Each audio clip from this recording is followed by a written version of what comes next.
Right now on Good Morning America, first look, new recommendations when it comes to vaccines in America. A CDC committee changing the guidelines on shots that millions of children receive. And today, another big vote ahead, what parents need to know. New images of a major mudslide trapping cars, stranding drivers in Southern California. Growing fallout from the suspension of Jimmy Kimmel. Hope he comes back. His late-night competitor showing solidarity amid protests in Los Angeles. Working overnight, an award-winning country music songwriter killed in a plane crash. Pete Buttigieg speaking out, responding to Kamala Harris in her new book, saying the nation was not ready for a black president and a gay vice president. Plus, the new lawsuit over the sky-high price of concert tickets. Later, a distinguished prize for the most bizarre discoveries. And what happened when a bachelorette party was passing by a firehouse? The serenade for the bride that no one was expecting. Baby, you're a star. I just want to show you are. You should have let me. From ABC News, this is Good Morning America, First Look.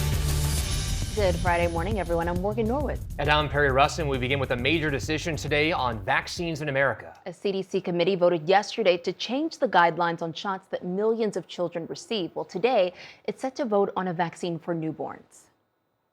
This morning, a high-stakes vote set to be taken on whether to keep recommending the hepatitis B vaccine for all newborns. Let's just pause for a second. We have the ability to prevent children from getting cancer if we give every child a hepatitis B birth dose. For decades, giving the shot at birth has been standard and is credited with virtually eliminating hepatitis B among babies in the U.S. But today, the CDC's Vaccine Advisory Committee will decide whether to end that universal birth dose, recommending it only for babies of mothers who test positive, letting other babies wait at least a month. Critics warn that could miss infants when testing isn't done or when results are wrong. That's why the safety net of the birth dose is so important. You just can't know 100% of the hepatitis B status of every pregnant woman. The panel's recommendations often determine which vaccines insurance companies cover. Yesterday, the panel deciding children under 4 should no longer get the single combination shot that included chickenpox with measles, mumps, and rubella, citing a small increase in the risk of seizures among younger toddlers. Instead, the panel recommending those vaccines should be administered only as separate shots. The vaccine panel was remade recently with members chosen by Health Secretary Robert Kennedy, many of whom have shared skepticism about vaccines. Supporters say the new panel is addressing public concerns, while critics argue the panel lacks expertise. It's not informed by facts. It's not informed by robust expert review. And so we can't trust anything that comes out of the recommendations. Kennedy's health department also vowing to increase oversight of the organ donation process, moving yesterday to decertify an organ recovery agency in Miami, citing safety violations and paperwork errors. Decades of ignored patient safety concerns have driven more and more Americans off the donor list. At a separate organization, a shocking find. Investigators citing dozens of cases where organ procurement may have begun before the patients were deceased. And that CDC committee is also expected to vote today on new COVID-19 vaccine recommendations. Perry? We could learn more today about an Army helicopter crash that sparked a small wildfire in a remote area of Washington state. The Army says the Black Hawk had 4 service members on board when it crashed during a training mission. These soldiers were members of the Army's most elite helicopter unit, which has flown on some risky missions, including the raid that killed Osama bin Laden. We now turn to severe weather. New images of flooding and a destructive mudslide in Southern California. This morning, communities outside Los Angeles digging out after mudslides damaged homes, closed roads, and downed power lines. It kind of sounded like an earthquake was coming. Heavy downpours triggering massive mudslides sweeping through the communities of Forest Falls and Oak Glen. Crews using bulldozers to dig through the mud piled several feet high. When I open my kitchen window, I just see the first wave of mud, and it already had trees and mailboxes, a bunch of debris. People in Forest Falls say they had no warning. Some told to shelter in place as rescue teams were activated to help those trapped. Homes damaged, cars buried in mud. One man breaking his leg in the debris. Others escaping the area, but cars backing up, trying to find another way out. At least 10 people stranded on a local highway cut off by debris. Meanwhile, in New Mexico, floodwaters racing into the village of Ruidoso. Heavy rain once again falling in areas previously burned by wildfires. Some residents told to seek higher ground. Earlier this summer, deadly floods in the same village, washing away this home. Flood alerts remain in effect for parts of California into the Southwest through today. Well, the man blamed for what's been called a sweetheart deal given to Jeffrey Epstein 17 years ago heads to Capitol Hill today. Alex Acosta will testify behind closed doors to a House committee. He was the U.S. attorney in Florida who approved a non-prosecutorial agreement with Epstein back in 2008. President Trump is pushing to reclaim Bagram Air Base in Afghanistan years after the U.S. military withdrew from that country. The reason for this? China. ABC's Nicole D'Antonio is in Washington. Nicole, good morning. Perry, good morning. It's been 4 years since U.S. troops withdrew from Afghanistan and left the Bagram Air Force Base in the hands of the Taliban. But at a news conference in the UK yesterday, President Trump said he's now trying to reestablish an American presence at that base, citing its proximity to China. Trump saying the base is, quote, an hour away from where China makes its nuclear weapons. Meanwhile, back home, a breaking headline overnight. Sources say the White House is moving to fire a U.S. attorney after his office found no clear evidence to charge New York Attorney General Letitia James with mortgage fraud. Trump nominated Eric Siebert in May. He's now expected to be fired with plans to install a prosecutor who would pursue the case more aggressively. And Trump has accused James, who brought a civil fraud case against him last year, of being corrupt. Morgan. All right, Nicole, thank you. We turn now to the fallout over Jimmy Kimmel's late night show being preempted. His supporters protesting in Los Angeles as his fellow late night hosts showed their support. Overnight, Jimmy Kimmel's competitor, Stephen Colbert, speaking out about Kimmel's indefinite suspension. And to Jimmy, just let me say, I stand with you and your staff 100%. It is so bizarre to see an American president weighing in so vehemently on TV shows. It reminds me when Reagan said this. Mr. Gorbachev, cancel the Golden Girls.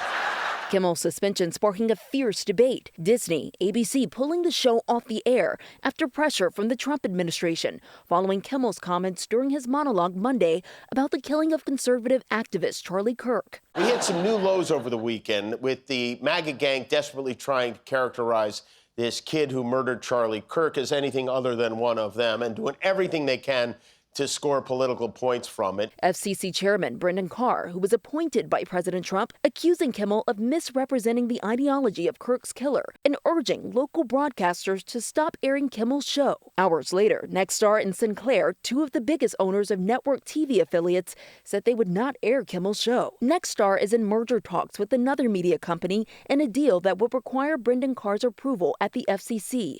Disney, ABC then pausing Kimmel's show indefinitely. This is a very significant moment because local broadcasters are now pushing back on national programmers for the first time that I can think of in modern history. And that's one of the things we want at the FCC. We want to empower local broadcasters that have the public interest obligation to push back on national programmers so that people have more choice. Others voicing outrage, claiming the suspension of Kimmel caves to political pressure, saying this is about protecting the freedom of speech. President Trump, returning from the UK, suggested the FCC should take licenses away from broadcasters that are repeatedly critical of him. They give me only bad publicity or press. I mean, they're getting a license. I would think maybe their license should be taken away. It will be up to Brendan Carr. A move that was seen to be at odds with an executive order the president signed on day one in office, pledging to protect free speech. I've stopped all government censorship and brought back free speech in America. It's back. And there's no word yet from our parent company, Disney, about if or when Kimmel might return. Turning overseas, deadly flooding in northern India. This man was clinging to a power pole for 4 hours. With floodwaters raging around him, a rescue team used a line to reach him and pull him to safety. From water to fire, this firenado near Sao Paulo, Brazil, spinning across a sugarcane field. That truck helping put out the flames. Time now for your Friday forecast. Good morning as we head into the final weekend of summer, and there's still plenty of summer-like warmth into the northeast. Some bonus beach weather on the East Coast, 80s all the way from New York down to Charleston. Some showers from the Midwest into the Central Plains, maybe some severe storms parts of Kansas and Nebraska. Northwest is fine, but we have that flood threat in the Southwest. Now it's pivoted up to near Sacramento over to Fresno, southeast to parts of Arizona and into New Mexico. As we talk about Gabrielle, likely to get stronger early next week as it passes east of Bermuda. Could have some rain bands, some gusty winds. That's your forecast. I'm ABC News meteorologist Lee Goldberg. Have a great weekend.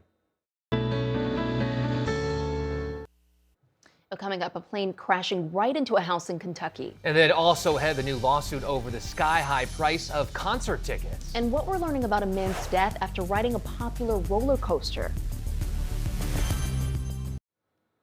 We're back now with the deadly small crash in western North Carolina. Officials say all 3 people on board were killed, including Grammy-winning country music songwriter Brett James. He's best known for writing Carrie Underwood's Jesus Take the Wheel. James was 57. Meanwhile, this was the scene in western Kentucky after a corporate jet slammed into a home. The plane ran off the runway at a nearby airport. Both the pilot and the person in that house are okay. Authorities in Florida are trying to determine what led to a man's death after riding a popular roller coaster. Police say Kevin Rodriguez was found unresponsive after riding Stardust Racers. It's a roller coaster at Epic Universe in Orlando. An autopsy found he had multiple blunt injuries. A witness reports seeing metal from a seat detached and hanging off the ride. Universal Orlando says it is cooperating with the investigation. We turn now to the new lawsuit over the price of concert tickets and other events. Ticketmaster and Live Nation are accused of letting scalpers buy up tickets to illegally resell at higher prices. Here's ABC's Andrea Fujii. This morning, the FTC is taking on Ticketmaster, accusing the ticket vendor and its parent company, Live Nation, of using deceptive tactics to jack up prices, costing customers hundreds of millions of dollars. One alleged tactic? Allowing brokers or scalpers to use multiple Ticketmaster accounts to buy up more tickets than the legal limit, and then taking a cut of those extra fees.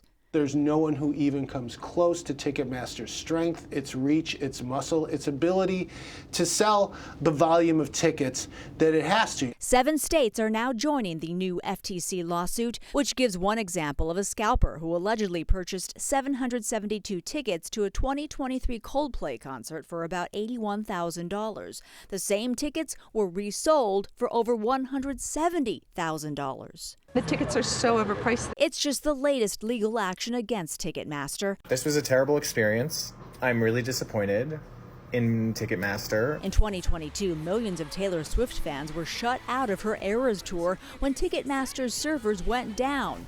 Ticketmaster denied wrongdoing, but lawsuits and a congressional hearing followed. This is all a definition of monopoly. If you care about the consumer, cap the price. We apologize to the fans.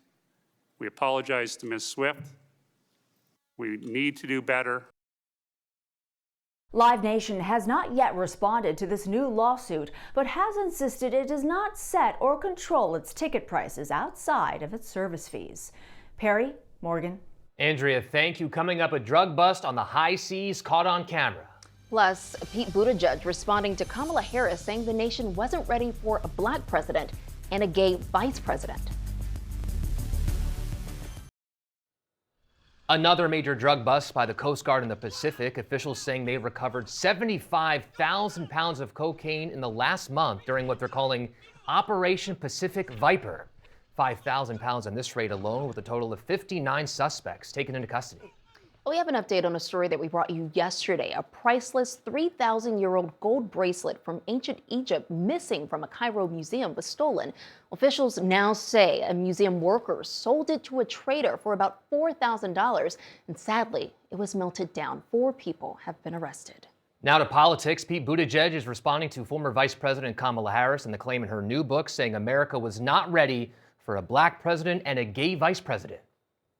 This morning, former Vice President Kamala Harris's new book sparking controversy, even among some of her closest allies. According to an excerpt obtained by The Atlantic, Harris revealing she wanted to pick former Transportation Secretary Pete Buttigieg as her running mate, but decided it would be too risky to have a gay man on the ballot.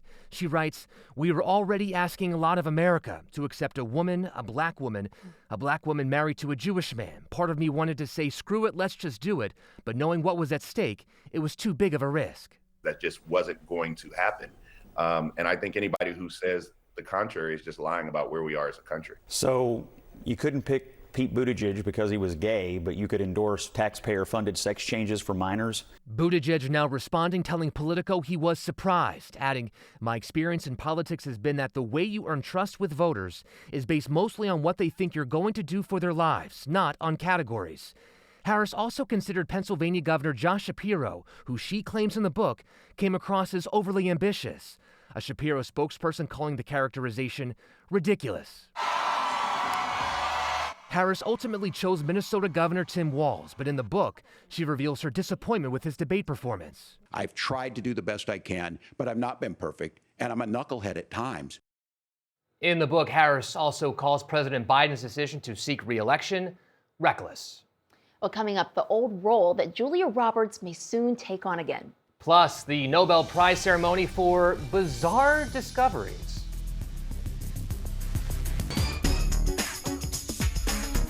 Back now, and time to check the pulse, and we begin with some very dumb awards for some very smart people. Yeah, so you know about the Nobel Prize. How about the Ig Nobel Prize? The awards, which are in their 35th year, honor bizarre scientific discoveries. This year's winners include a study on how narcissists react when someone tells them they're intelligent. I can only guess. Another winner included research showing that drinking alcohol can improve our ability to speak a foreign language. That's interesting, Muy actually. interesante. Oh, no we're not alcohol drinking here. here, though. We're not drinking. Well, next, a costly mistake on Thursday Night Football. The Dolphins and Bills were tied at 21 in the fourth quarter. The mistake?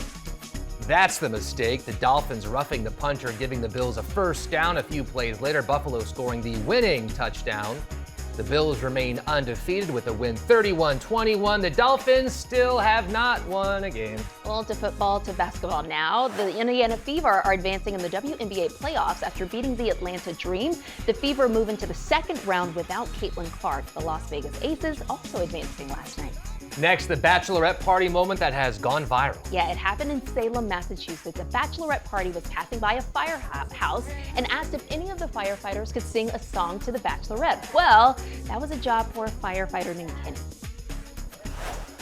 The type of woman, serving things, fistful of diamonds, and for the rain. Baby, you're a star. I just wanna show you you are. You should let me love you. Sounding good. That's Kenny singing the R&B hit "Let Me Love You." You know who sings that song? Mario. Mario. That's right. That's right. Well, next, some news from Hollywood. A reboot of My Best Friend's Wedding is on the horizon. Julia Roberts says maybe. Variety magazine reports Roberts is in talks to start a sequel to the 1997 film. And finally, a classic. What would you do? Well, say you're driving in Australia and there's a python in the road. Well, check out what this guy did. He got out of his car, picked up the python, moved it off. The traffic could get moving again. Better Top him than headlines us. next. Better him than us.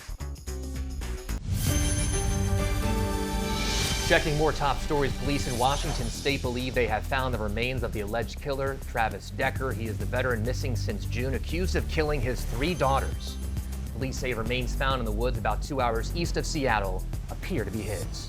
Well, a judge appointed by President Trump is not buying the administration's explanation for trying to deport several Guatemalan children, saying the reasons crumbled in court like a house of cards. The White House claims it's trying to reunite the kids with their families. A Los Angeles home where popular singer David recently stayed has now been searched by the police. They are trying to find out how the body of a missing girl wound up in the trunk of a car registered to David. Heavy rain triggered powerful mudslides about 80 miles east of Los Angeles, damaging homes and leaving at least 10 people stranded in debris on a highway.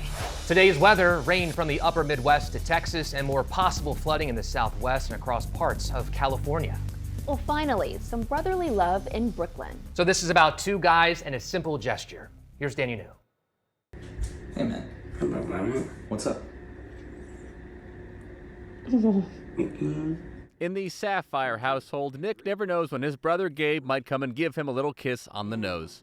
Do you remember the first time that you gave me a kiss? Oh, you don't have, oh, do I? Oh, wow. Over the past 5 years, Gabe, Nick, and the rest of their family have won over the hearts of millions online as they let people in to see the love you can experience when you have a family member with Down syndrome. Having Gabe in my life is the greatest gift any brother could ever ask for. Oftentimes, folks will see Gabe and Nick take walks on the beach or near their home in Brooklyn, but perhaps their most popular videos This is my shirt. are when they're getting ready to go out and Gabe suddenly demands he and Nick must wear matching outfits. You were already in gym clothes. What are you doing? Usually this ends with a kiss and and Gabe's signature victory laugh. That is something that he does also in his everyday life. There it is. There it is. He's letting you know he won. That's right. He always wins. You win? Yeah. All right. Well done. You win. Nick is an actor by trade, and he initially started sharing their family videos during the 2020 lockdown when his show got shut down. 5 years later, now he says he and Gabe are constantly getting recognized on the street, and Gabe loves to give his fans a hug. Or, in my case... Oh, yeah, I know. Oh, there you go. Go ahead. You want to give Danny a kiss on the nose? Go ahead. Oh, thank you, Gabe. Thank you. And guys, Nick actually just finished writing a movie script called Gabriel, but it's not a biopic. He wants it to be the first thriller to star an actor with Down syndrome. He says it would not be Gabe, but I'm sure he'd make a cameo. You know, I love Danny News stories. This is a great way to end the week, isn't it? It sure is. We love to see it. That's your GMA First Look. Have a great Friday.